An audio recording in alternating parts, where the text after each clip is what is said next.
If you grew up during the mid-2000s, you grew up with YouTube. But what about those who grew up on YouTube? Those like NigaHiga. What's up? My name is Bobby.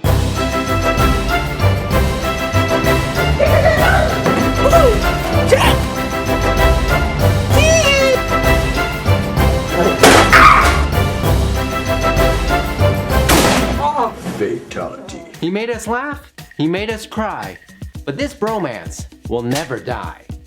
Bursting onto the scenes, it was only a hop, skip, and jump before this channel was going to stake its claim atop this YouTube Game of Thrones. Yeah.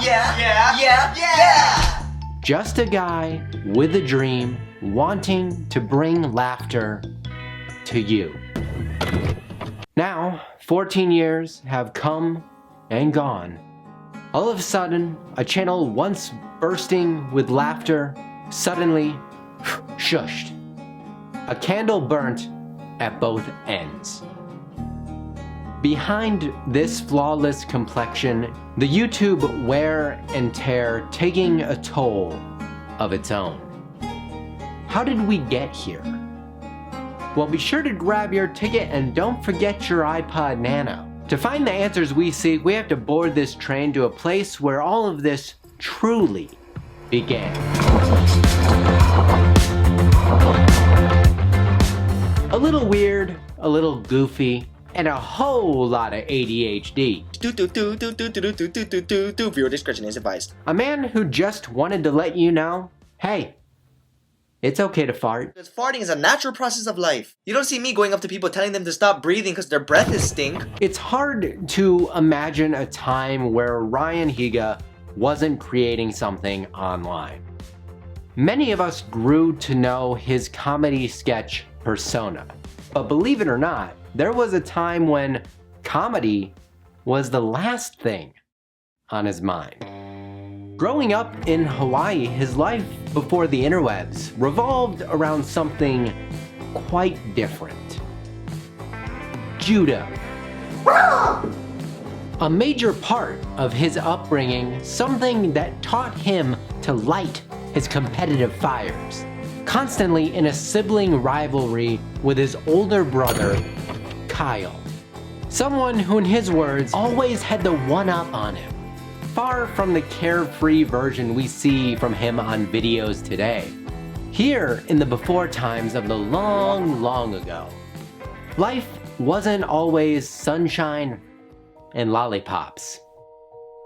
You see, Ryan wasn't happy, explaining that as a child, he was frequently bullied, a familiar position for far too many children. Through most of his younger years, it wasn't an uncommon feeling to feel less than other people. Happiness ever elusive, something that he would chase to this very day. Though it was in these dark moments that came a light. This light coming in the form of comedy. His fast track out of bullying and a creative release. This is when young Higa decided to pick up his parents' old camcorder and start recording skits for his family to watch.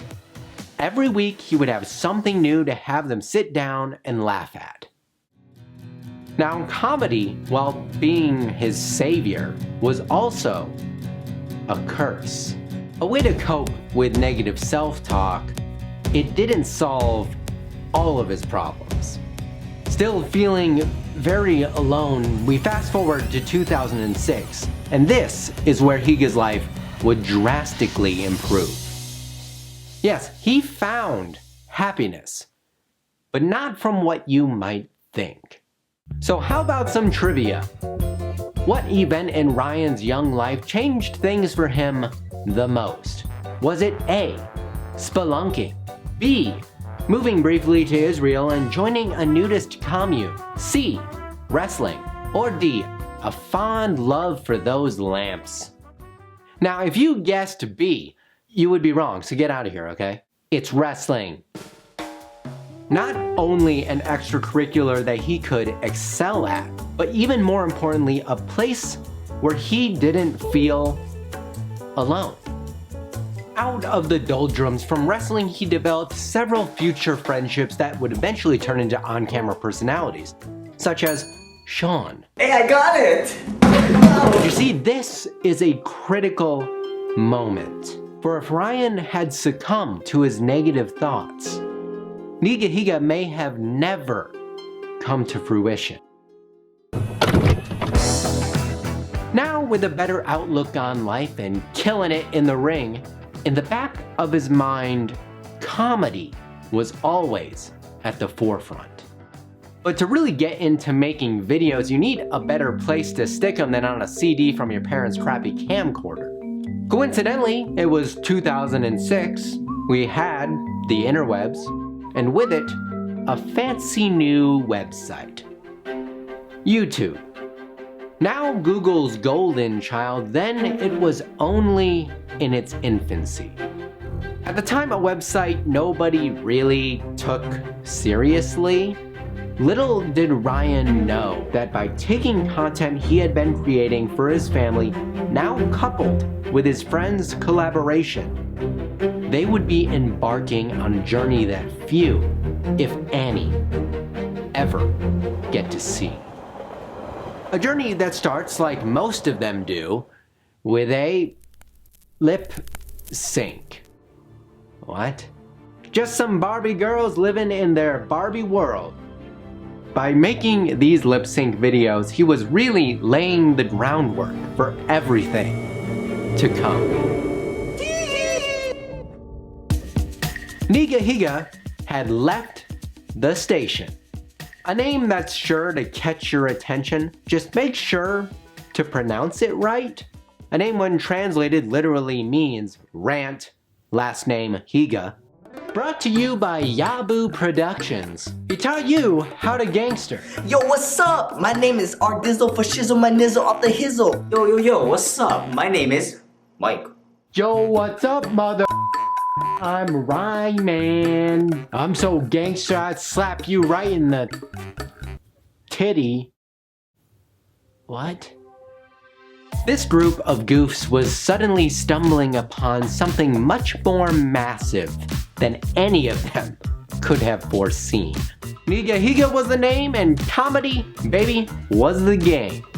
But what ultimately set this YouTube tank engine far apart from the rest in his genre wasn't just that they were funny. It was their efforts into every aspect of online video creation that would make this locomotive outlast the rest. Though remember when I mentioned his childhood hadn't always been sunshine and leprechauns? It was actually these darker patches in his life that would give Ryan the knowledge of something far greater than any joke could ever have taken him. It was his ability to create relatable content that, in his case, would part these YouTube seas, revealing a path to stardom. Here in 2006, stardom hardly on his mind.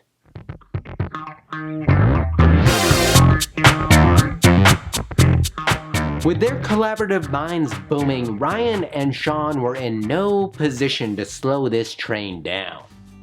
With this crazy cast of characters, it was time to make some YouTube magic. How to Be Ninja is a DVD for you. A little random, but not completely aimless. In his early years on YouTube, Ryan would probably release some of his most classic hits. Why are there so many colors? What are you trying to tell me? It was really with their How To You Fill in the Blank series that took their aspirations to heights only they could have dreamed of. It was funny, it was goofy, it was dumb and silly. It was just kids having fun, and that's what made it great. Though, as time moved on, things weren't always carefree. We need to remember that at this time on YouTube, there really were no hard, fast rules and regulations to tell you what was right and wrong. It was an open range for creativity to thrive and also be tested. But once companies started seeing YouTube not as just a goofy kick your kids might like, but a possible place to make some real revenue, for better or for worse, that's when things really began to change. While lip syncing was fine and dandy, if you look at his channel today, there aren't really any of those to be found. A good time, perhaps, but it was also a bit of a pain in the ass with copyright. Something that later in this story would come back to bite him.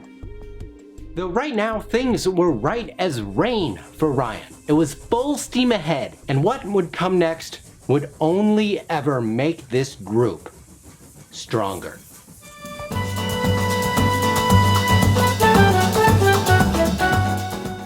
Unlike most YouTubers, Ryan's early efforts on the platform actually proved to be really fruitful. Their videos getting thousands and thousands of views. And with that, loyal fans, or lamps as they would later become to be known.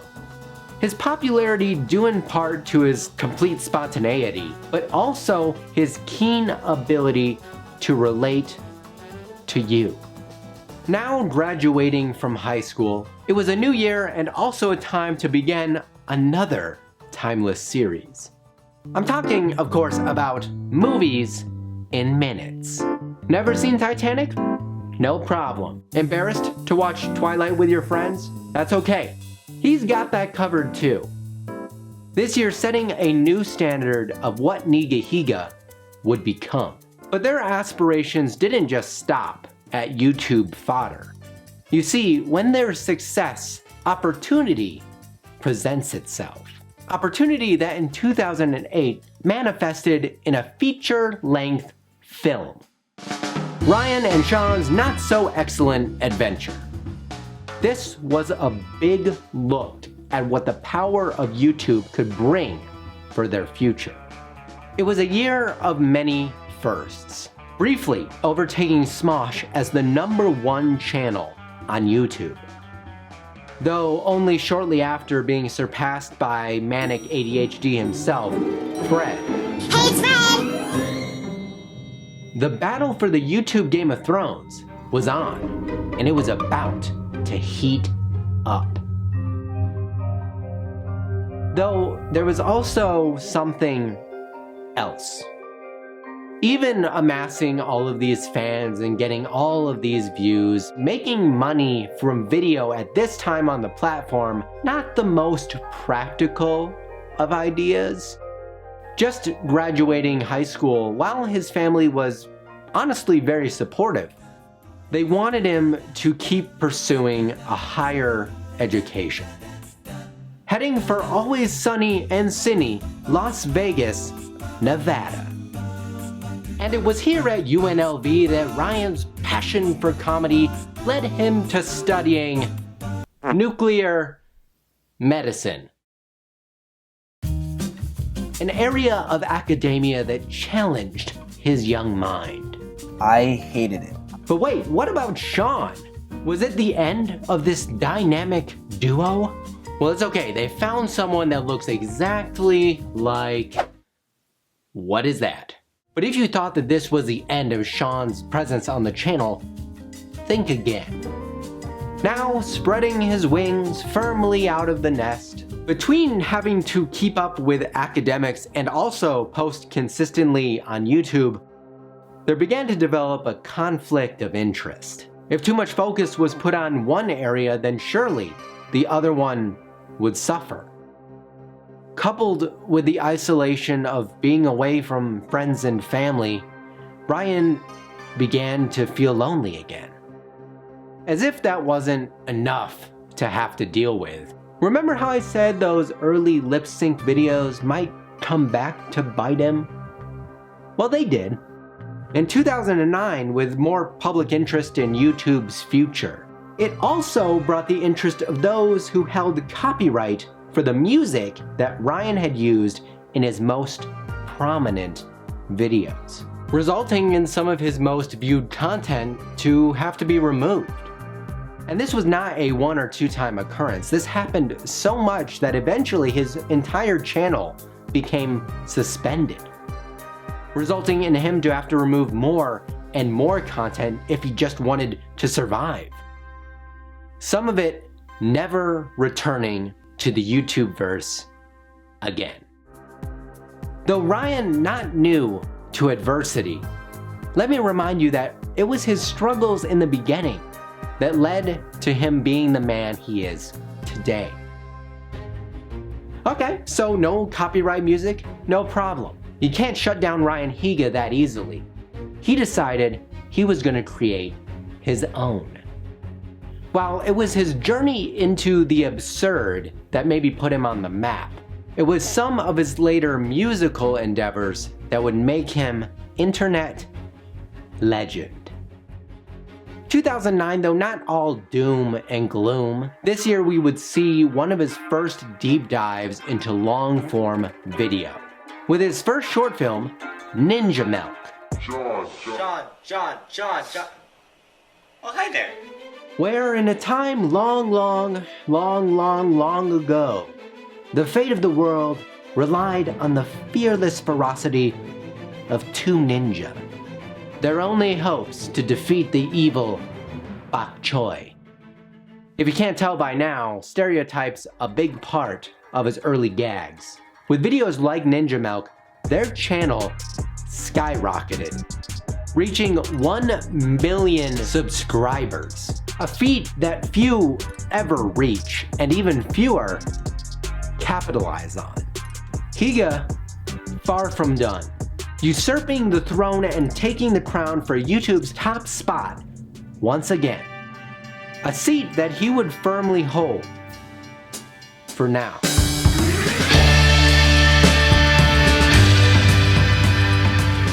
After 2 years busting his butt in academia, Ryan had had enough of this college life, taking this YouTube gig and pushing it into full gear. With all the success from his previous series, Ryan becoming the first YouTuber to hit not 2, but 3 million subscribers, a number unfathomable by most. But you know, he didn't really care about the numbers. Sure, I mean, they were great for your ego, but the fact that he could now pursue his passion as a full-time gig, that was enough. Funny? Yes. Clever? Hell yeah. This is where we would see the quality of his work taking an exponential upswing. From Off the Pill to Dear Ryan to Word of the Day, you can only do the same thing over and over again before your creativity needs a mad boost. It was time for something more ambitious. Insert here, Agents of Secret Stuff. 35-minute collaborative effort with other OG creators like Smosh, KSMG, and others. A seed for comedy that had been planted in his mind all those years ago. Now, for the first time, was really beginning to grow. Leading to not only adventures in film, but like I said before, music. From Like a Good Boy to I'm Hardcore, his music reminded us that nice guys don't always have to finish last. The next year, launching a second channel, HigaTV, to post more of his behind-the-scenes and laid-back content. His endeavors now taking him around the world. This once downtrodden child, now to some, an idol. And though his seat atop the YouTube throne wasn't meant to last, nothing, and I mean nothing, was gonna stop this choo-choo train.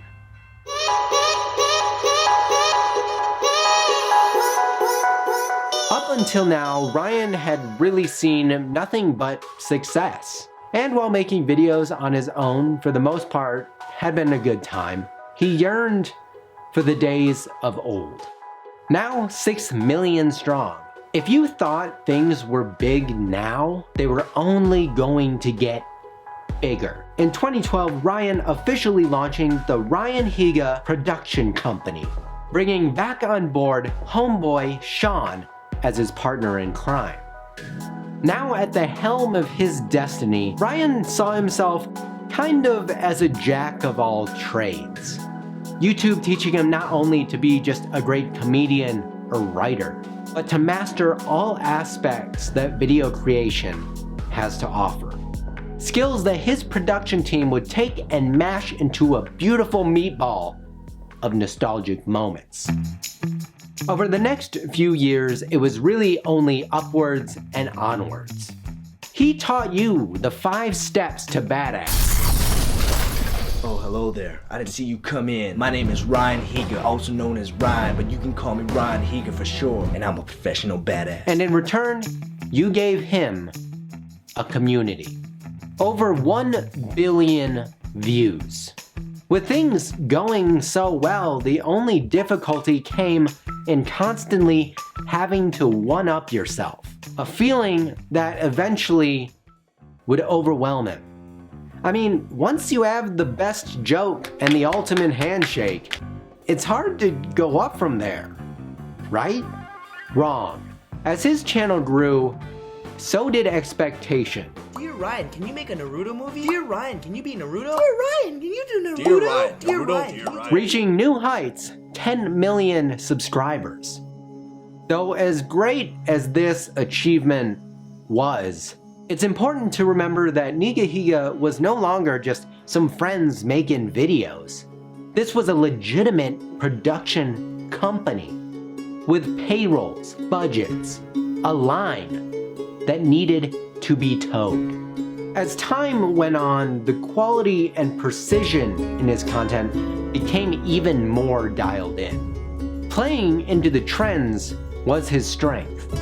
From exposing the Illuminati to teaching you how to be ninja all over again. 12, 13, 14, the millions just kept coming.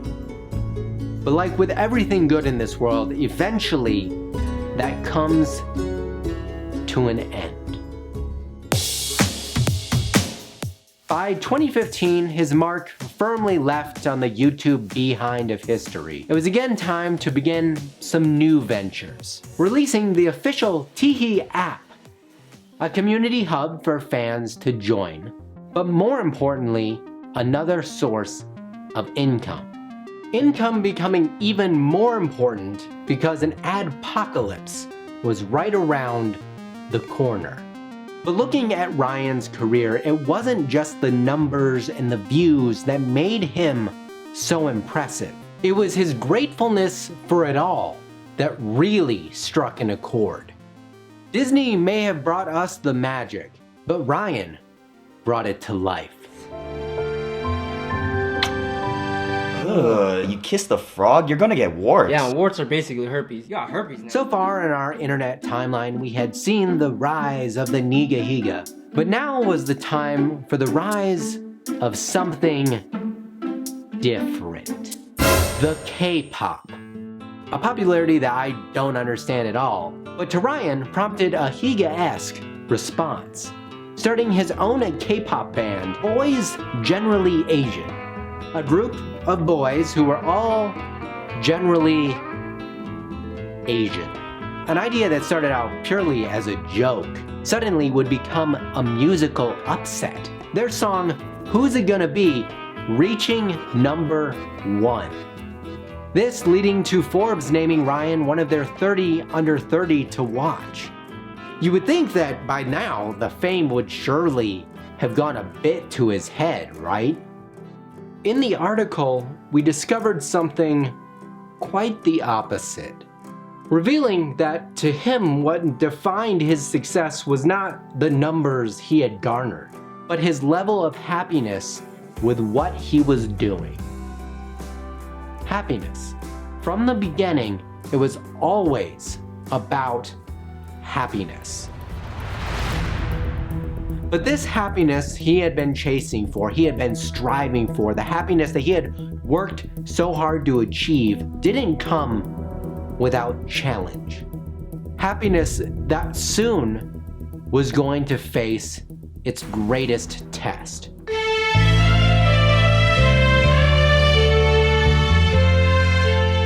Throughout NigaHiga's online existence, there, for the most part, had been a consistent theme on the channel. It was just comedy and good times. But as we turned the corner into 2018, as fun as this ride had been, we were nearly approaching the end destination for one half of this NigaHiga dream team, Sean. After returning for the past few years, he had come to the realization that if he wanted to ever settle down, this was not the place to do it. Thus, leaving RHPC, moving to California to pursue a job in his degree field of engineering. This sudden departure also a critical moment, leading to Ryan pondering a thought of punching his own ticket. Following this departure, it seemed like it was business as usual. But the YouTube grind, something Ryan for the better part of a half-decade had mastered, was taking its own toll. Let me just start from the top so that I can explain. Over the past year, I really have been considering quitting YouTube. And at the time, only a gag, but at the same time, a serious sentiment was setting in. Feeling burnt at both ends, Ryan wanted to do something new, thus starting the Off the Pill podcast, having on some rather high-profile guests such as former presidential candidate Andrew Yang. He even ended up releasing his own energy drink. But at the same time, as the year went on, there would be less and less of his original sketches and parodies. A heavier focus being put on podcasting. This pivot prompting suspicion within his community. Was this the end? subscribers and making them comment like, where are you? Why haven't you been posting? But you know me, I like to go against the grain. In an update video discussing why he hasn't posted in a long time, making note that with the YouTube's algorithm changes, rewarding longer videos over shorter, his creative process had really taken a hit. The YouTube game just wasn't as fun as it used to be. Also stating that over the past few years, he had become bitter with playing this game, pushing content out only to not be happy with it in the end. Though now, after a much-needed break, he was ready to return to form and his roots in sketch comedy. Or so we thought. Now, 14 years after releasing his very first lip sync, after his monumental ascent up this YouTube mountain, on April 24th, 2020, NigaHiga's channel went dark. In the time when we needed him most, he left. Kinda. The YouTube grind had left Ryan undeniably burnt. 3 months since his last upload on the channel, during some of the most uncertain times that I can think of. If you're gonna take a break, there's no better time than the present. But even so, this left the audience in a limbo. Was Ryan ever going to upload to NigaHiga again? Not completely done with video creation, still uploading on his other channel, HigaTV, and streaming almost daily on his Twitch. It seems like the perfect prescription for Ryan's state of mind was a simple change in scenery. While there has been a lot of talk and speculation surrounding if Ryan will ever return to his main gist, in the interim, an important lesson can be learned from Ryan's current situation. At the end of the day, it all boils down to one word: happiness. Happiness for himself and happiness for others. The laughter that he wanted to create had stopped, and his passion had changed. So will he return to his comedic takes anytime soon? Truly, only Ryan knows that answer. But for now, at least he has been able to find that happiness that so many of us are in constant search for. Remember, I'm also Ryan, and I'll see you in the next video.